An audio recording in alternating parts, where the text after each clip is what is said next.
Assessing India's counter to diminishing democracy. New Delhi has engaged its international critics not on facts but on values, and must now make its position clear. The first 3 weeks of March saw major developments in the ongoing drama over international assessment of how New Delhi has overseen the functioning of Indian democracy in the recent past. There were the annual reports of the United States-based Freedom House and the Sweden-based V-Dem Institute, which downgraded and redesignated Indian democracy. And farmers' safety and curbs to press freedom in the context of the ongoing protests by farmers were debated in the British Parliament. New Delhi has hit back. But how do we assess its response? Consider 3 elements. Aggressive, fine-tuned. First, there is decidedly a new approach. Something more layered is replacing the reliance on hard sovereignty. While the establishment continues to underline the internal nature of the issues raised, it is also beginning to counter the criticisms aggressively.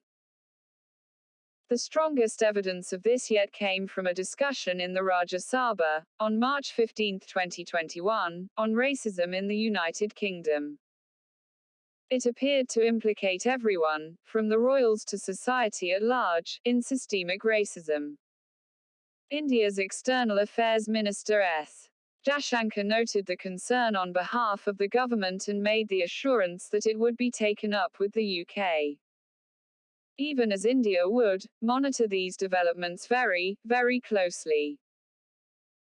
Earlier, on March 9, 2021, in response to the debate in the UK Parliament on the safety of farmers and press freedom in India, the Indian High Commission in London had noted the need to set the record straight, regardless of claims of friendship and love for India professed by anyone. The statement was brash, while the location from which it was released was symbolically significant. The response is also becoming fine-tuned. The London statement called India the largest functioning democracy in the world. The key word here was functioning. The emphasis had moved from the size of Indian democracy to its quality. What it was insinuating it became clear with Mr. Jaishankar's remark made in Chennai on March 13, 2021. Look at the politics of these places. Whatever you might say, in this country, India, nobody questions an election. Can you say that in those countries? The reference obviously was to the United States. Further, the London statement mentioned India's well-established independent democratic institutions. This formulation sought to counter the allegations that authority has become increasingly personalized in India. It asserted the apparent autonomy of Indian institutions. Finally, it has sought to narrow down the scope of the issue and belittle its opponents. A statement by the Ministry of External Affairs on February 3, 2021, arguably put out in response to the celebrity tweets, claimed that a very small section of farmers in parts of India had some reservations about the farm reforms. It also referred to international critics as fringe elements, and linked them to desecration of Gandhi statues. This was built upon in the London statement. It referred to the discussion as involving a small group of parliamentarians in a limited quorum. A favorable global situation. Second, the assertiveness in the establishment's response is partly because India currently enjoys a favorable international constellation. Relatively speaking, the novel coronavirus pandemic has spared India and allowed the world's largest vaccine manufacturer, by number of doses produced and sold globally, to engage in vaccine diplomacy and position itself as an internationalist actor. Here, New Delhi has attempted a transference of latitude, leveraging the goodwill generated by vaccine matri to counter the criticisms. Thus, In Chennai, Mr. Jashankar asked what the presumably Western critics of the Delhi regime had done in comparison with India's critical health aid to 70 countries.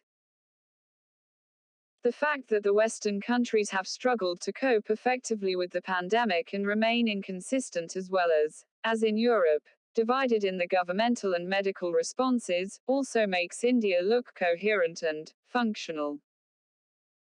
Further, the contemporary crisis within Western democracies is deep-rooted.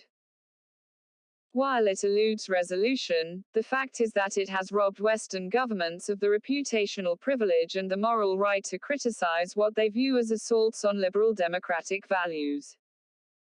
We see governments quiet but streets and legislators vocal. This factor, coupled with their need for India for economic, environmental, and geopolitical reasons, offers New Delhi considerable space for an aggressive response.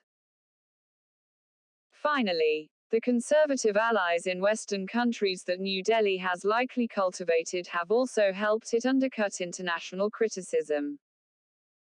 Recall the October 2019 visit to Kashmir of about 24 largely right-wing members of European Parliament. Further, a quick review of the remarks of Conservative UK MPs Bob Blackman and Theresa Villiers on contentious issues concerning India over the past nearly 2 years will be revealing.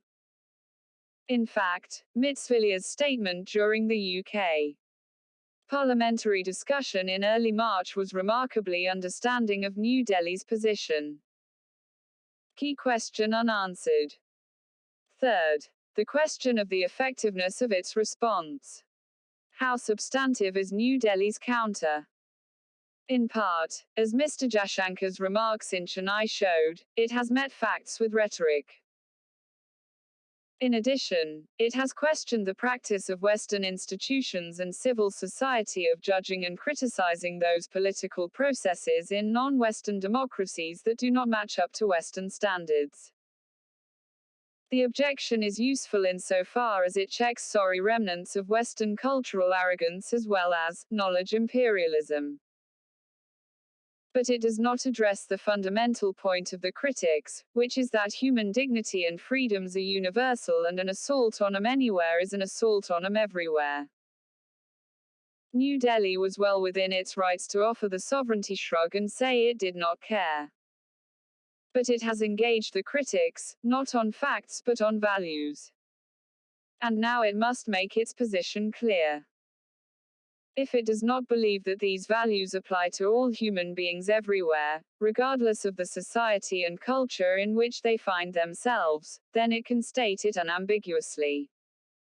This would deprive its critics of the moral basis for their criticism.